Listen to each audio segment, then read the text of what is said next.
मरीज की स्थिति दोनों आँख उसका बुरी तरह क्षतिग्रस्त है। उसमें सूजन इतना ज़्यादा है, जो इन्फ्लेमेशन और स्वेलिंग जिसको कहते हैं, कि बहुत हद तक उसकी जांच अभी संभव नहीं है। जैसे जैसे सूजन घटेगा तो वैसे वैसे वस्तु स्थिति क्लियर होती चली जाएगी। दाहिनी आँख बहुत उसमें संभावना है कि रोशनी आ सकती है, लेकिन बाईं आँख में ग्लोब परफोरेशन है, मतलब जो आईबॉल है उसके में लकड़ी से जो उन्होंने उसको डैमेज किया है।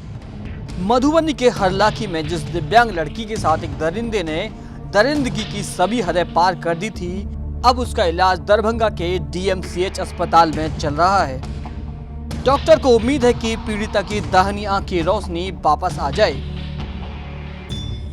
मरीज की स्थिति दोनों आँख उसका बुरी तरह क्षतिग्रस्त है। उसमें सूजन इतना ज़्यादा है, जो इन्फ्लेमेशन और स्वेलिंग जिसको कहते हैं, कि बहुत हद तक उसकी जांच अभी संभव नहीं है। जैसे जैसे सूजन घटेगा तो वैसे वैसे वस्तु स्थिति क्लियर होती चली जाएगी। दाहिनी आँख बहुत उसमें संभावना है कि रोशनी आ सकती है, लेकिन बाईं आँख में ग्लोब परफोरेशन है, मतलब जो आईबॉल है उसके में लकड़ी से जो उन्होंने उसको डैमेज किया है, तो लकड़ी से जो डैमेज हुआ है उसमें परफोरेट कर गया है, जो ग्लोब परफोरेशन होता है उसको। तो उसमें अंदर तक क्या स्थिति हुई होगी कहना अभी मुश्किल है। जब तक कि सूजन घटेगा नहीं, पूरी जांच नहीं क्लियर होगी, तब तक हम लोग अभी सही से नहीं बता सकते हैं अंदर का रेटिना डैमेज है कि और क्या डैमेज है। हरलाखी में रेप की घटना ने पूरे बिहार को हिलाकर रख दिया था। आरोपी ने पहले तो पीड़िता के साथ रेप किया, बाद में उसकी दोनों आंखों को फोड़ दिया था। 15 साल की नाबालिग लड़की जो बोल सुन नहीं सकती थी, लेकिन वो देखकर पहचान कर सकती है। इसी के डर से आरोपी ने जामुन के पेड़ से लकड़ी तोड़कर उसकी दोनों आंखों को डैमेज कर दिया, जिससे उसकी इस काली करतूत पर हमेशा के लिए पर्दा पड़ जाए। खुद पीड़िता के भाई से सुनिए उसकी बहन के साथ हुई दरिंदगी की दर्द भरी दास्तां।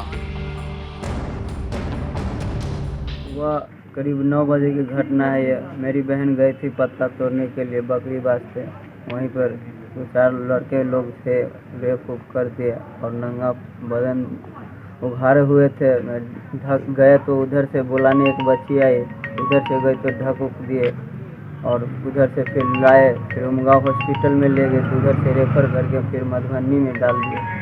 मधुबनी से फिर रेफ़र कर दिए दरभंगा। फिर दरभंगा में इलाज चल रहा है।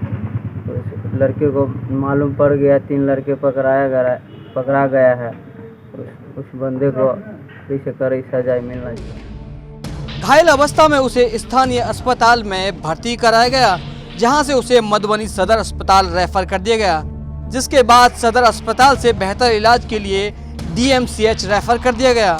अभी इस मामले में 3 लोगों की गिरफ्तारी हुई है। आरोपियों की गिरफ्तारी बेशक हो गई है, लेकिन पीड़िता की मुश्किलें अभी कम नहीं हुई हैं। उसकी दोनों आंखों में इतनी ज्यादा सूजन है कि जांच करने में काफी कठिनाई हो रही है। एक और सरकारें बेटी बचाओ बेटी पढ़ाओ जैसी योजनाएं चलाती हैं, दूसरी ओर गैंगरेप के बाद बेटियों को जिंदा जला दिया जाता है। कहीं बेटे के प्रेम विवाह करने पर मां के साथ अभद्रता की सारी हदें पार कर दी जाती हैं, कहीं प्रेम प्रसंग में विवाद होने पर लड़की को दिन दहाड़े जिंदा जला दिया जाता है। सुशासन सरकार में बेटियों के साथ अपराध पर लगाम कब लगेगी, आज हर कोई यही सवाल पूछ रहा है। दरभंगा से प्रहलाद कुमार, बिहार तक।